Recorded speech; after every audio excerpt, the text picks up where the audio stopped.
All right, everyone, let's go ahead and get started. Welcome to Unlocking Generosity with Artificial Intelligence, the future of giving. My name is Taryn. I'm the marketing manager with Join It, the membership management company hosting you today. We are so excited to have you here and get the opportunity to listen to two industry leaders, Allison Fine and Beth Kanter. Both of our speakers are authors and researchers and recently published a paper in conjunction with the Bill and Melinda Gates Foundation about how nonprofits can use artificial intelligence to improve and effectively scale fundraising efforts. This is really cool research, really fascinating stuff, and you all are in for a treat today. Just a little housekeeping before we get started. First, to make sure that everyone can hear the presentation, please make sure you are muted.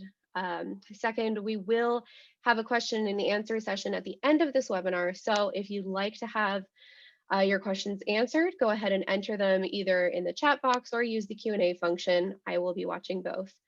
And finally, if you have to leave in the middle for whatever reason or your internet cuts out, whatever it may be, the final recording of this session will be sent to you via email by the end of the day, so you can watch it whenever is convenient for you.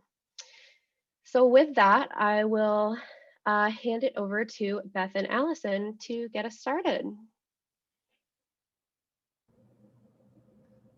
Allison, I think you might be muted there. After all this time, right? How many, 12 months. Thank you, Taryn. It's really a pleasure to be here with you and with all of these wonderful folks online. It's great to be here. I guess you can't see it with my background, but what I have is a mug that says, sorry, I was on mute. Must have technology. Well, great. So we're just going to get queued up here, and I'm going to request desktop. I'm going to request sharing privileges. I don't seem to have that. Taryn, so you may need to flip our slides, unless you can work some magic behind the screen. Oh, there we go. I got it. Perfect. This is really great to be here, everybody. And while we get started, Allison, while I'm queuing up the slides, Allison's just going to give us a quick overview of the report. Right. So what we're talking about today is work that we did for the Gates Foundation starting about 2 years ago in looking at how AI can expand the field of giving, largely from the point of view of the fundraising platforms and tools. It is a very nascent field, as you'll see as we unfold our conversation today. And it has led to further work that we're now doing, writing a book called The Smart Nonprofit, which is very exciting, and it will be out about a year from now. So our work today is to walk you through how and why AI can be used to broaden fundraising, expand giving, make giving smarter.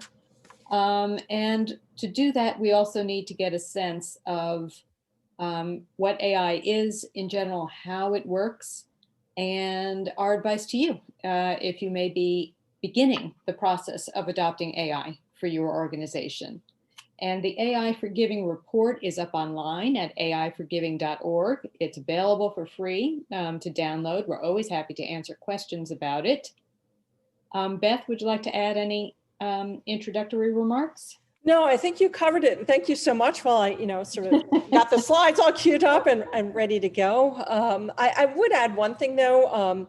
The report, which you can please do download, is really comprehensive, and we're probably not going to go into every detail of the report. So there's a lot of information on there, particularly of the tools that are available in different use case scenarios, and a couple of really useful checklists. So this session is really kind of an overview to the whole topic about how, the whole question of how nonprofits might embrace artificial intelligence to scale generosity.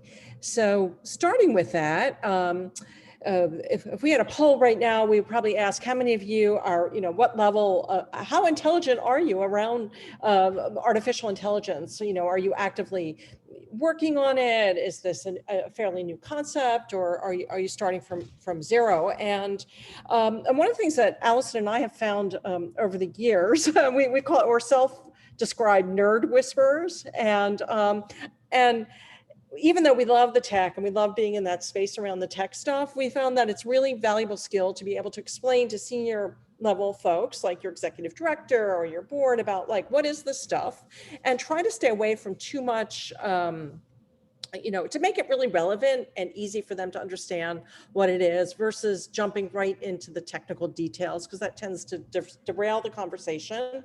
And also, I think with the power of this technology, it's really important that we really stay human-centered and we really understand some things about the technology before we get into those details. So I'm going to pass it over to Allison to give us that kind of great high-level introduction to AI. Artificial intelligence is not only here now, but it's been with us for a little while as well. What makes AI different from all other technologies is that you can't see it. It's largely invisible. We say it's like the refrigerator on in your house. It's just humming along in the background.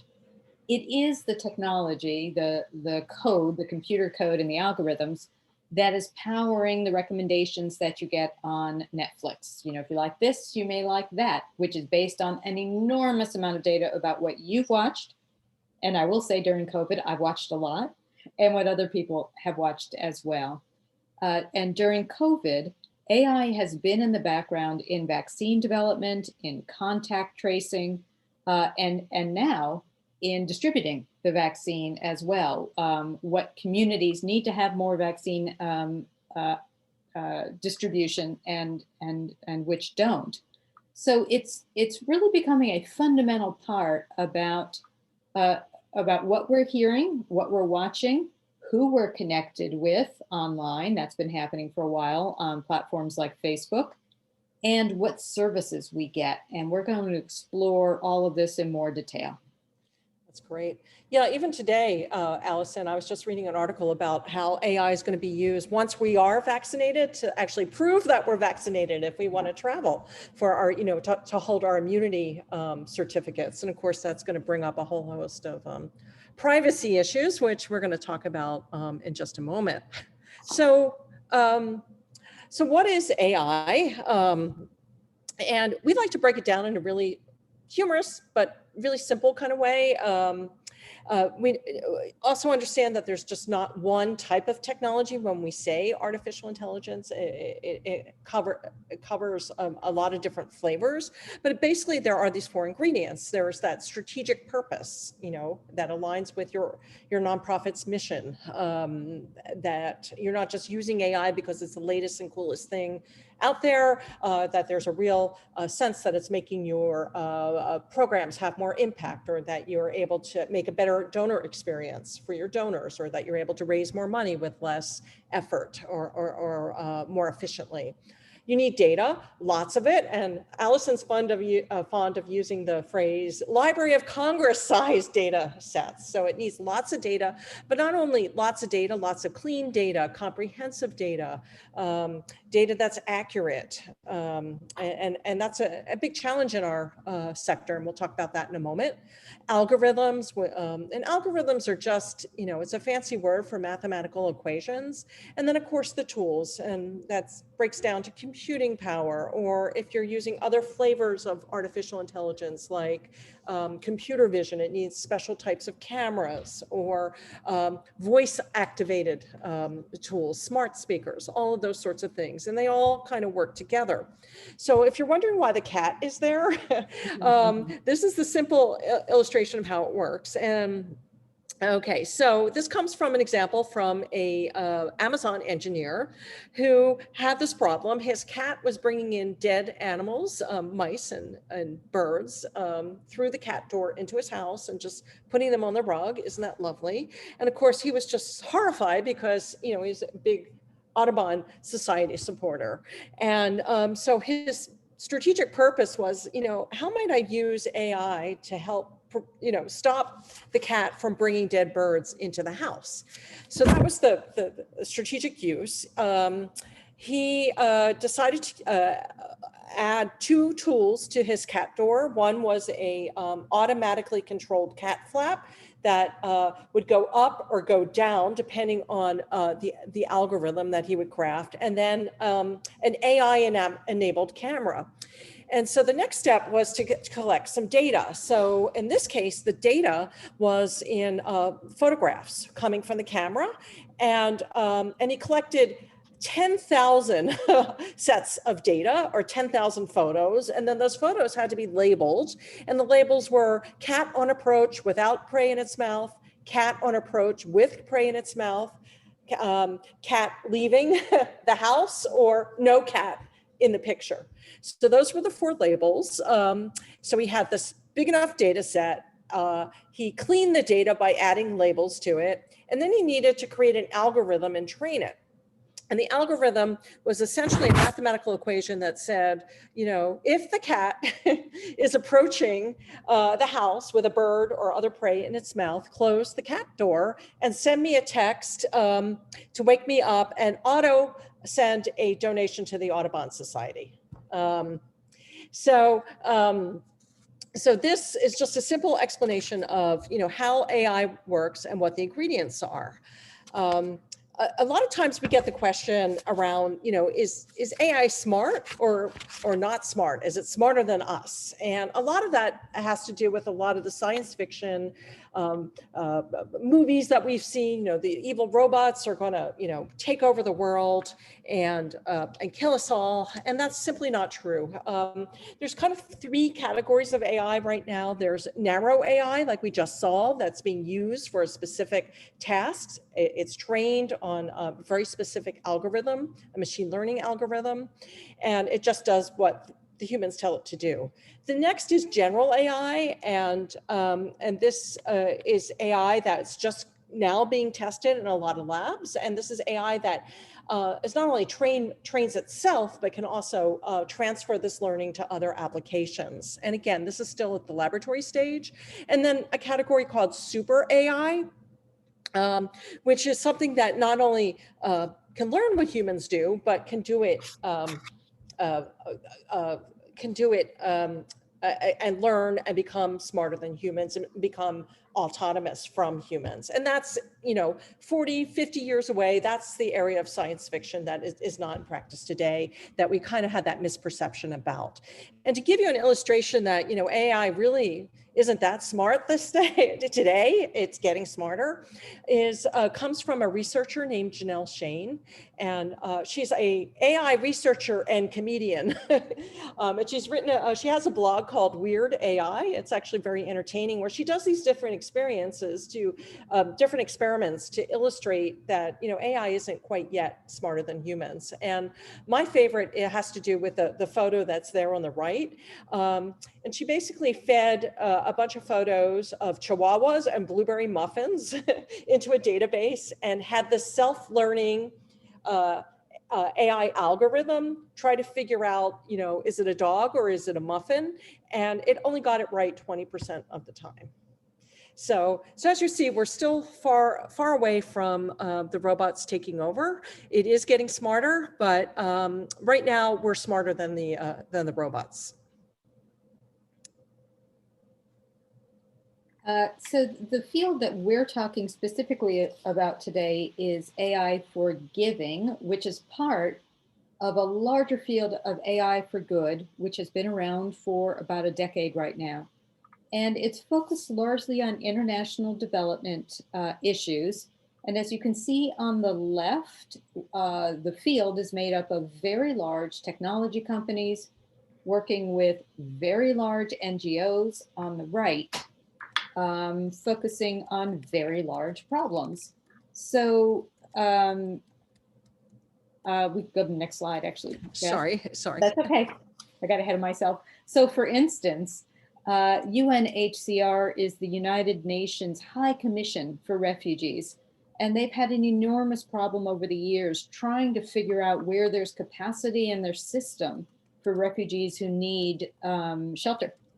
They have begun to use satellite imagery and AI to have a real-time sense of where there is congestion in their system and where they can move people, where they have capacity to make sure that people have some shelter and food and medicine. So this is an instance where the combination of machine learning and the imagery from satellites is coming together to really be enormously helpful in the area of refugees. Next slide. This is an example we found in a small city called London, Ontario in Canada that has started to use AI to try to predict which people are homeless and going to, which formerly homeless people are going to become homeless again. The recidivism rate for homeless people is enormously high. And so they are using machine learning to look at an enormous number of variables and interview people who were formerly homeless to get a sense of trying to predict when a person may need services again and try to forestall people becoming homeless. It raises interesting questions about autonomy. Everybody participating in this program has given their permission to be tracked and interviewed. But for us, as people who are futurists and looking at where technology is going, we'll talk about this in a few minutes, it does raise concerns about whether people who are chronically homeless are in a position to be able to give this right away, to give their data away in this way.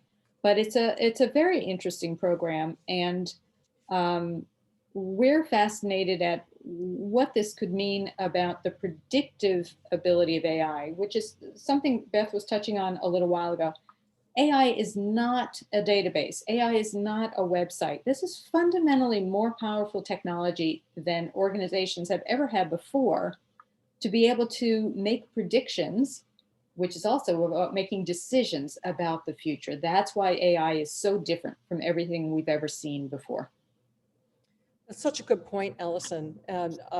And it always makes me think, we were just discussing this the other day, what we're starting to, AI had kind of a high bar to apply because you had to have all this data. You also needed to partner with other companies that had the technical expertise and go through a process like we'll be talking about a little bit later that's really human-centered and really thoughtful. But now what we're starting to see is the emergence of tools that allows people who don't have the technical background to actually start, applying them right away. So it makes me think about it's going to be really important again for us to really think about that human-centered approach and what is the impact of how we're programming these tools to work, and are they being, equitable, and are we invading someone's privacy? Right. Lots of big issues that we need to be thinking about before we just start clicking buttons, I will, just to answer Ivar's question in the chat,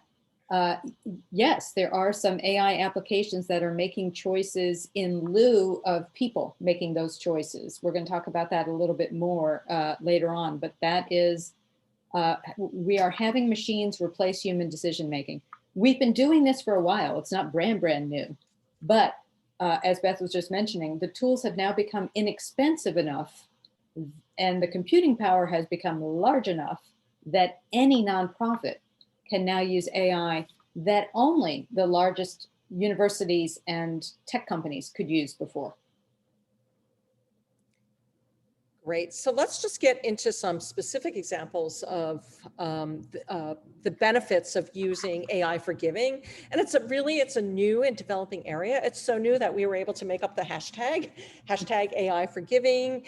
And it's, this field is really in its embryonic stages, and as we were saying before, as more and more applications sort of democratize the technology, we're going to start not only seeing it with large nonprofits, but also smaller nonprofits will have access to it. And we're kind of at this really interesting inflection point as we come out of the pandemic, and needing to actually rethink a lot of the ways we're working, and also with fewer resources. AI is going to be a big benefit to that, but we have to go and tread carefully.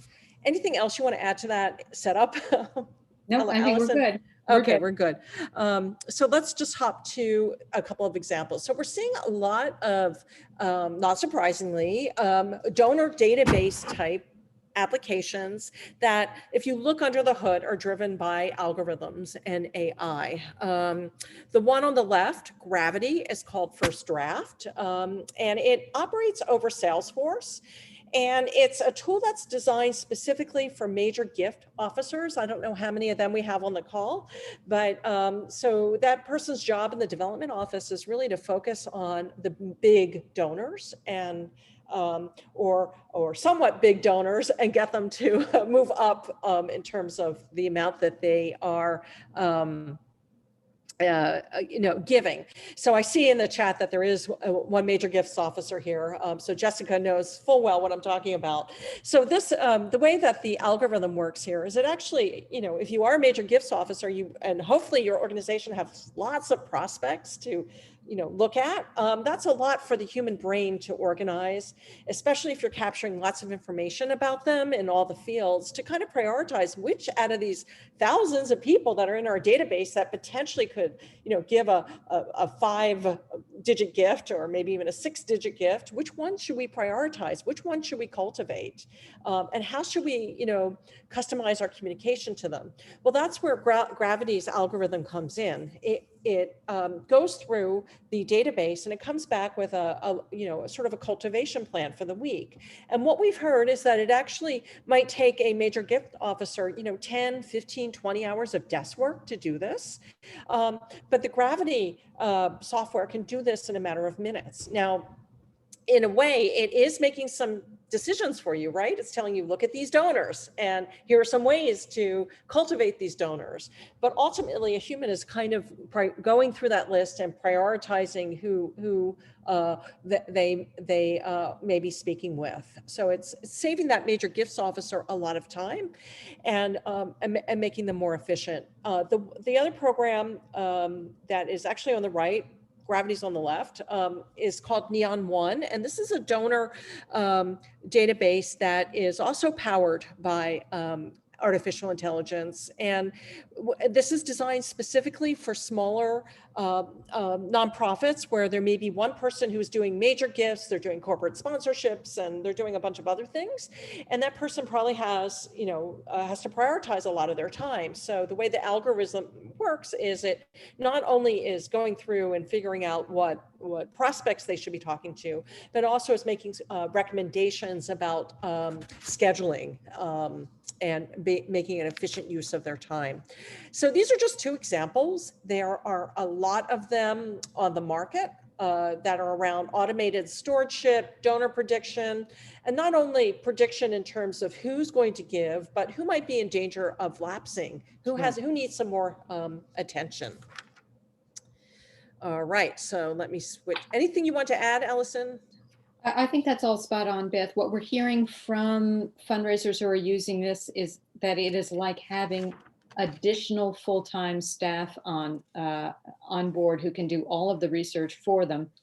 We call this the Moneyball moment for fundraising, of being able to have the analytical power of AI go through enormous amounts of your giving data to save you huge amounts of time.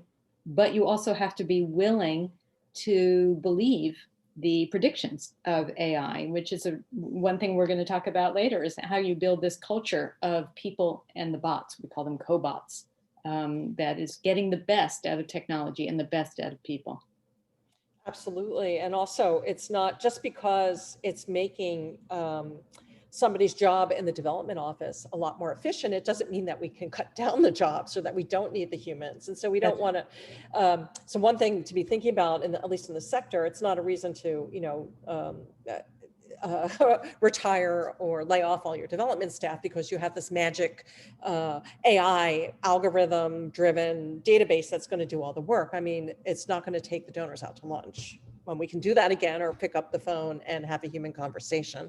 So speaking of bots and co-botting, oh, that's next. But this one is another application. And there's a class of applications that are related to online fundraising campaigns and to make them more efficient. So in the past, we had the ability to create online target groups and that could be like 10,000 people if we're lucky enough to have a large database, or maybe 5,000 people or a couple hundred people, where we would send them a particular, Dear Beth Kanter, and all the other 500 people like me that their system has identified, we get that same letter, email, not a letter, but the tools now that that can be used, that are powered by AI, can customize that letter to just a couple of people. So what we're doing is we're taking the power of customization that we might have reserved in the past for major donors, and we're applying that to our online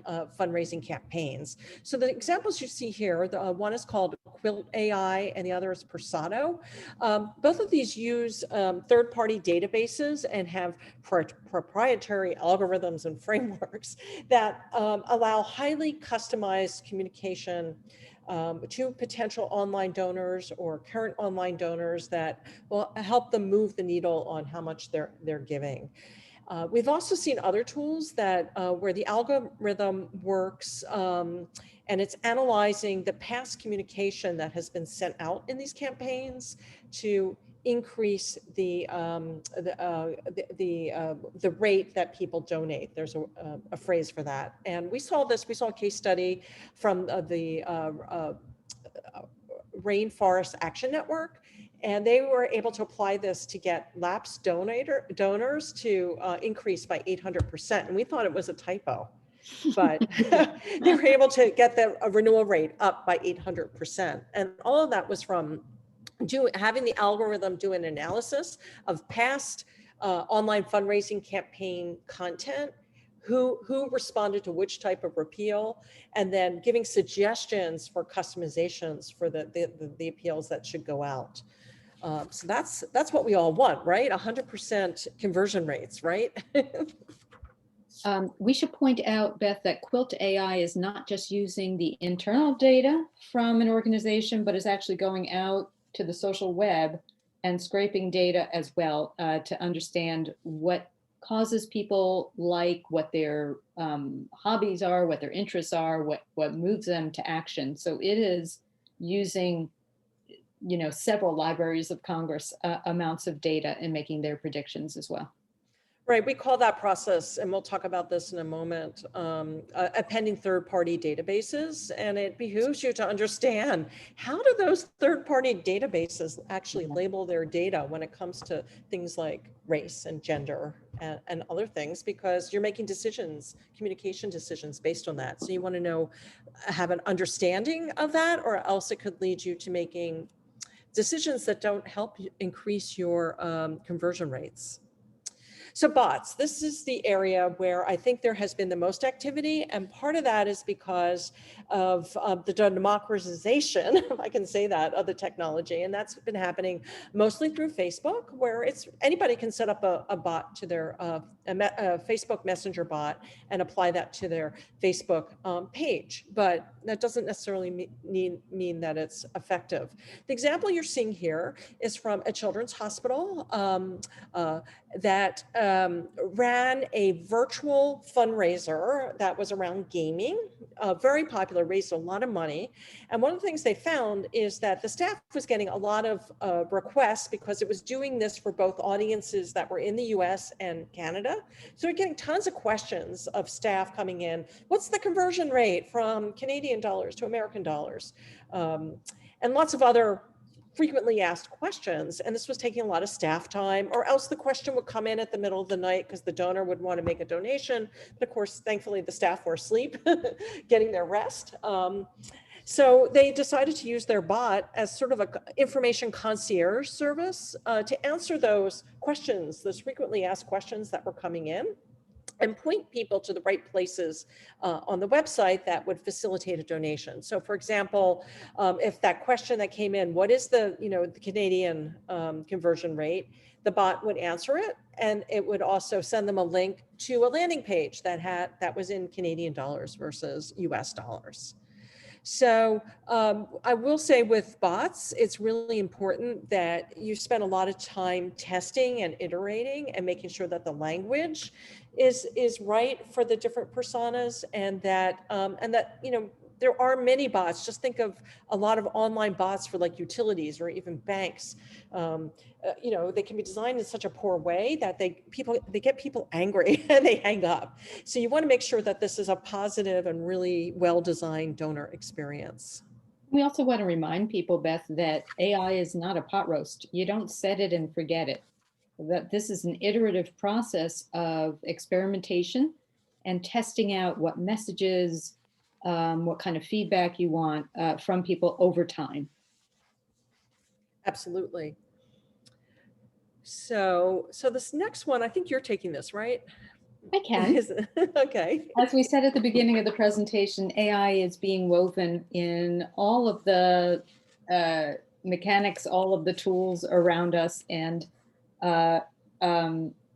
voice-activated devices like Alexa are one of the fastest growing areas of technology.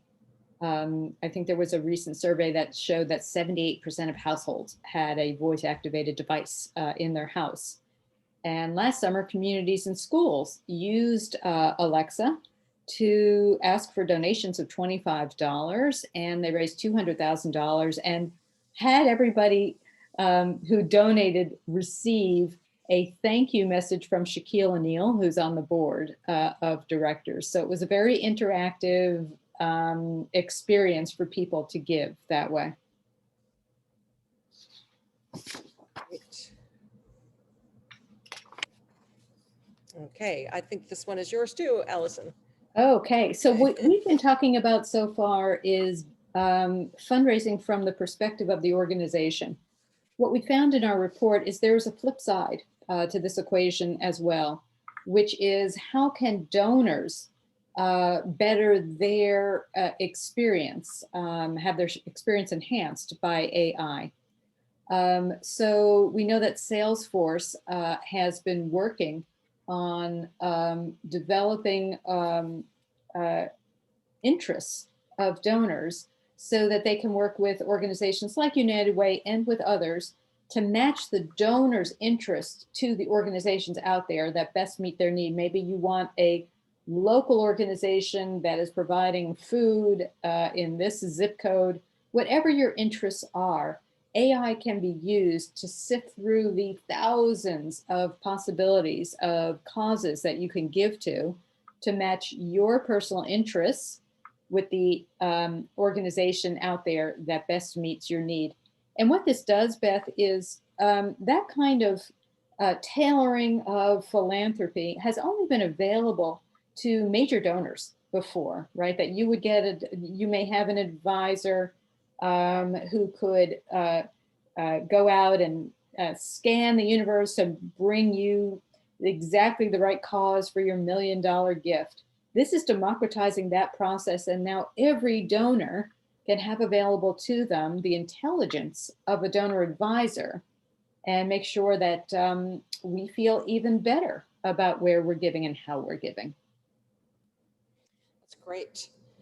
So let's move on now to the future. So we've given you sort of a snapshot of where, or a landscape analysis of the kinds of tools that are now becoming more available to nonprofit fundraisers so that they can use to scale generosity, to make fundraising more efficient, and in some ways, we hope also make it a better experience for the donor as well. So let's talk about where we see coming in the future. So one of the things we're most excited about is the possibility of what our friend Steve McLaughlin at Blackbaud called the AI dividend. And this is the idea that AI is best at doing rote tasks for organizations that happen over and over again. Like Beth mentioned, the example of the organization using a chatbot to answer the same question about a currency exchange rate over and over again. What is possible if the bots pick up lots of rote tasks like expense reports and any kind of standard reporting? There's the possibility that development people will have time they don't have now, and we hope with that extra time, with that dividend of time, they can pivot from being largely transactional in fundraising, asking people over and over and over again to give, and often not thanking them well, to becoming deeply relational, having the time to really get to know donors, ask them why your cause is so important to them. What does it mean to them to give to your cause? How does it feel to give to your cause? Who else do they know that would want to feel that way? And we think this could really transform the field of fundraising by being able to use, as we mentioned a little while ago, the best of the technology, which is taking over those rote tasks, with the best of humans, which is to be great storytellers, to be empathetic, to be good listeners, and to be relational. Great. So another thing, at least when we were writing the report, we saw it as something in the future, but since we published a report, there's already a couple of examples of this out there on the market. And this is more of a tool for big corporations to kind of help their local communities or to help the local nonprofits, or in the area of kind of disaster fundraising. And appropriately, these are kind of were really developed in more scale during the past year.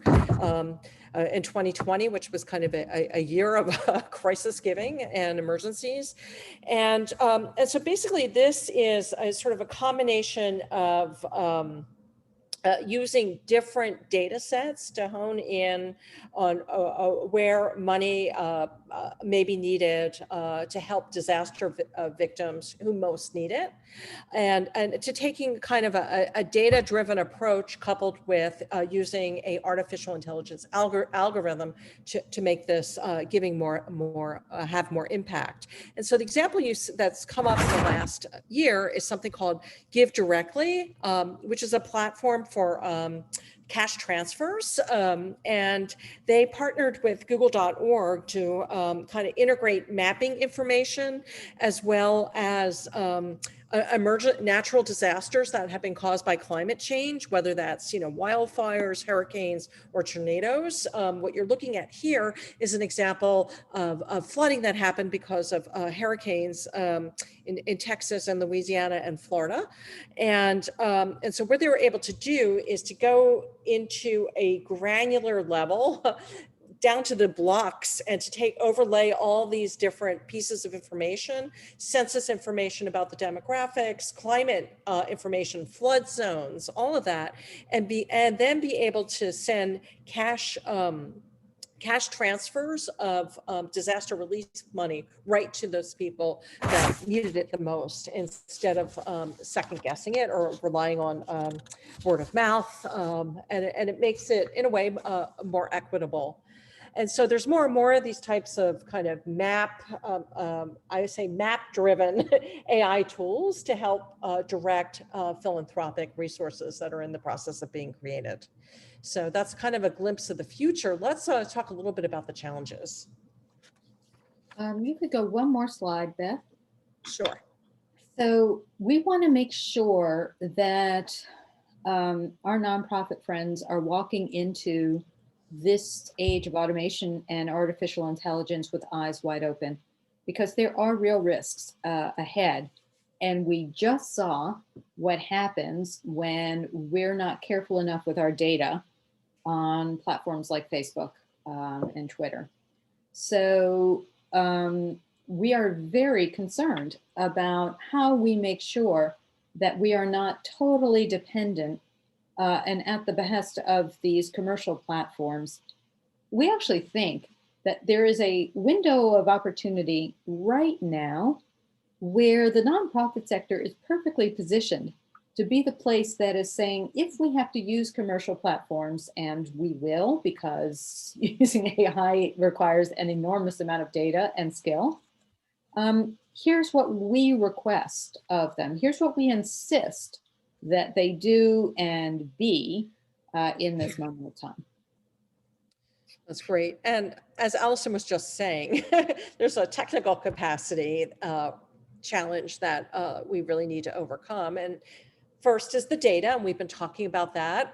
Again, lots of data, clean data, data that is free from bias. And then there's also the expertise. I mean, it's very, I think, rare to see the position of data scientists on a nonprofit staff list, except for it's a really large organizations. And so, and even if it is one data scientist on staff, they work better in herds than as individuals because there's so many different subspecialties. So we really have kind of a data gap, but we also have an expertise gap, which we think can be, begin to be filled with data collaboratives, which we talked about in the report, and kind of share a data scientist, if you will, or data scientists for good. Yeah. And finally, we really, really need to have some standard set of ethical requirements, ethical expectations for how to use this incredibly powerful technology. So, for instance, one of the issues that arises in using AI is that bias can be built into the code. So we want to make sure that anyone who is building AI has an outside ethical review board looking to see if racial bias has been built into the code. Can we see, can we open the, lift up the hood and look to see what the assumptions were that were built into the code, which is not saying that we want to take over proprietary code. You can get a good look at how something is working while still allowing the commercial platforms to make money off of this. And then when we are talking about fundraising, it's very important that we think about how AI could possibly manipulate donors, particularly older donors, to give more than they could or should be giving. So where is the line between persuasion and manipulation?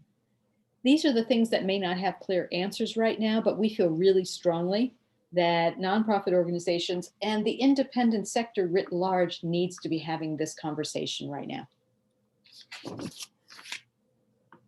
Great. So another concept is around human augmentation versus being taken over. And while we, there's a term that Allison and I really love. It's called co-botting.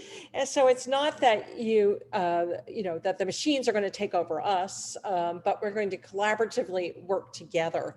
And what you're seeing there this has been a debate, and it's going to become more of a debate. And it's really sort of an ethical kind of values type of conversation that you want to have in your organization. Like, what areas do we automate, and what areas do we augment, or do we work side by side with the bots? And one example that we looked at recently is from the Trevor Project, which is an online crisis hotline that helps LGBTQ youth in crisis. And so one might think, oh, let's just put bots in and replace the counselors who the teens are reaching when they're in a point of crisis. And that's against the value of their organization, because the value of their values of their organization is that this requires a human response, that someone in crisis needs to be connected with a human. So the way that the AI is being used is to help train the counselors, so they can take all of the transcripts, getting rid of any identifiable information, and create a simulation for counselors to get up to speed in the counseling methodology. So that's an example to me of human augmentation. Another one is the picture that you see on the screen is the picture of a robot that could go in and could clean the grocery store, that doesn't require a human going in and having contact with other humans that potentially may have COVID. So this whole idea of human augmentation is a conversation that many nonprofits need to have as part of integrating this tech into their missions or into their development offices.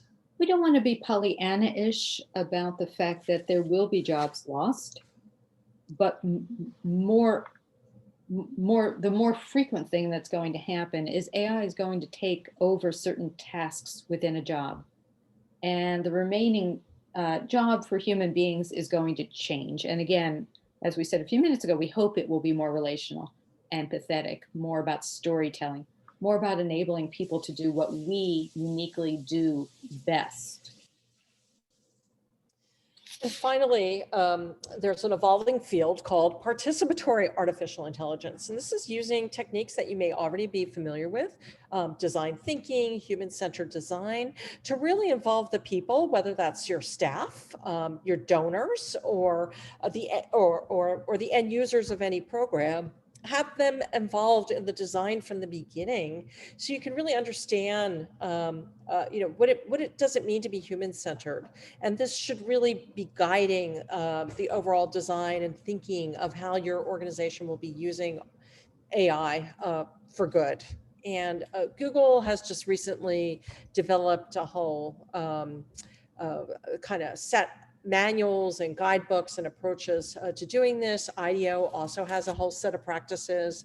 So we really strongly believe that this is one of the kind of muscles that nonprofits need to develop as they start to begin to embrace these tools. Mm-hmm. So we'll talk a little bit about getting started. So here we are, as we mentioned at the beginning of the webinar, we are working on a book called The Smart Nonprofit. We just finalized the design for that book cover. Taryn, isn't that pretty? Gorgeous, right? It looks great. It looks beautiful. And the idea here is AI is going to affect every single part of the organization. It's not just going to be in fundraising. It's going to be in operations and service delivery and advocacy and communications and fundraising. And in order to use AI well and smart, we need to make sure that the people are always smarter than the tools, which means understanding how AI works, building a culture internally to get the best out of people and the best out of the bots, to make sure we are using the tools strategically. That's the alignment piece. And then we're managing them well, managing not just the technology well, but managing our people well. And Beth is fond of saying this, we always have to stay human-centered. And it's never been more important than right now with AI and bots taking over tasks within jobs for us to stay deeply, deeply human-centered. That's great. That's just about right, Allison. And of course, I'm going to give a call out if anybody has a case study, would like to be interviewed for the book. You'll know where to find us. And I'm going to move this into the Q&A portion now. So let me just, one final thing, since the slide was about getting started, Beth, we will give the advice we always give to people about new technology, which is to find a place for an experiment, right? Make a time-limited, programmatically focused strategic experiment. You're not going to get it all right at the first go. You're going to give it a try of using, say, a chatbot, and you're going to pause after a month, 2 months. You're going to reflect on what worked well, what could be better, and you're going to try it again. And that's how we're going to ease our way into the AI revolution. Right. We're going to inch our way to it, as you like to say, Allison. Right? Yeah. So well, I guess we'll open it up. If there's questions, please post them in the chat and we can answer them. And if we don't have questions there, Beth, I can start with a question. If you were in the C-suite right now of an organization, what would concern you the most about introducing AI into your organization? Are you asking me or are you asking me? I am asking you. Oh, you're going to ask me the hard questions. So here, we'll joke back and forth before we get people, before people can, think about some questions. So what would I want the C-suite to know? What do you think, if you were in the C-suite, what would concern you the most? What would keep you up at night about AI? Well, depending on what my organization's mission was, I think that human-centered thing would keep me up at night.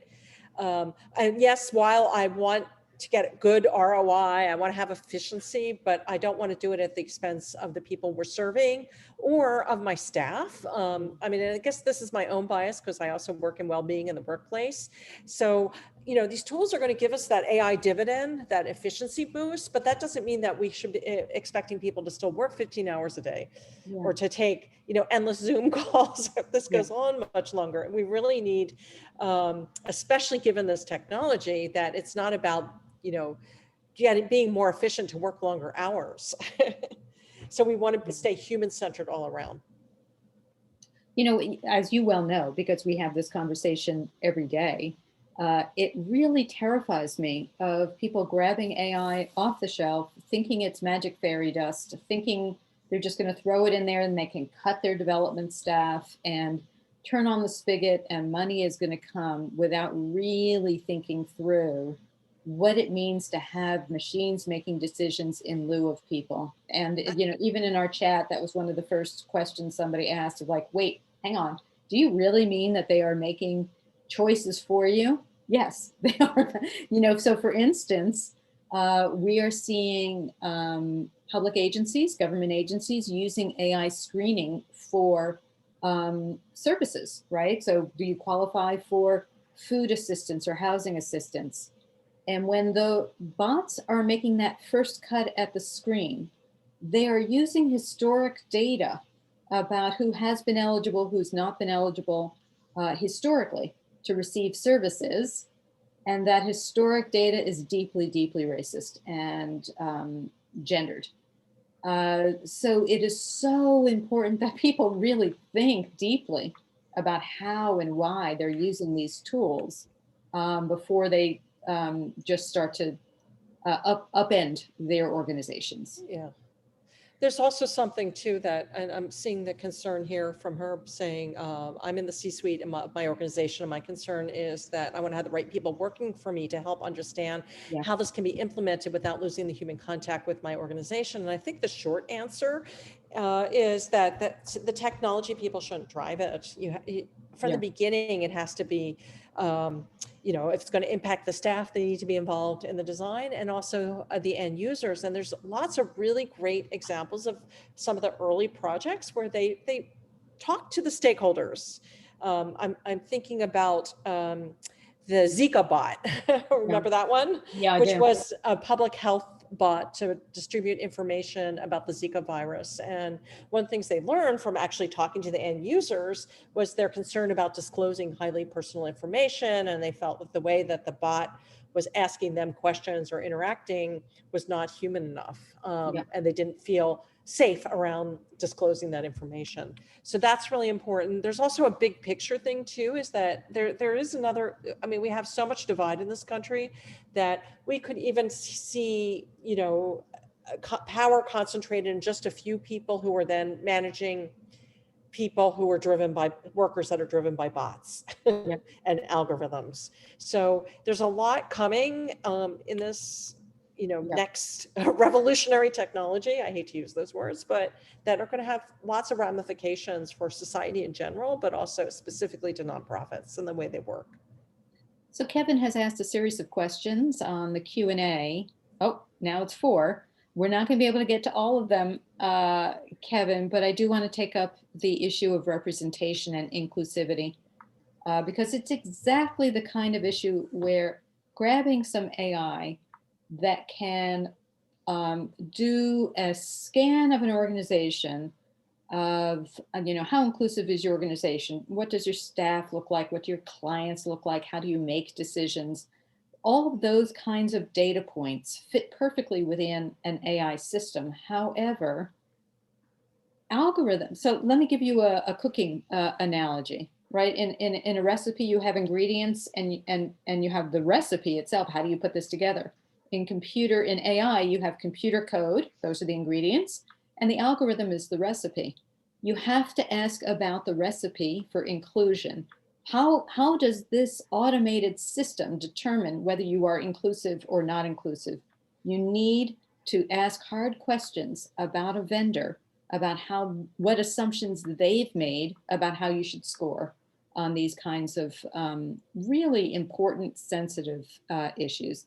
You cannot let the tech just run itself. Absolutely. So Taryn, we are just delighted to be able to share with the group, and we are so grateful to you for extending the invitation and allowing us to be your inaugural webinar. It's very exciting. Yes, I'm so thrilled that you were both able to come and speak. I think this topic is personally fascinating. I think it's so interesting. So thank you so much for your time and your expertise. And I believe we are just at time. So I think that does it for today, unless either of you have anything else you'd like to touch on before we let everyone go. No, we're delighted. We hope everyone is safe and healthy, Taryn. Thank you. Great. Right. And please go read the report. There's a lot more there. Yes, go read the report, and also keep an eye on your inboxes today. I'll send out an email to all of our attendees with more information on where to find Allison and Beth around the web, as well as the recording of this presentation that you can share with your colleagues that couldn't make it today. And if you do have any questions after the fact, feel free to respond directly to that email, and I can help you out however I can. So on behalf of everyone at Join It, thank you to our speakers for spending some time with us today, and thank you to our attendees for joining. So I think that does it. My goodness, an hour flew by. Thank you everyone for being here, and enjoy the rest of your day, everyone. Take care. Okay, thank you. Thank you.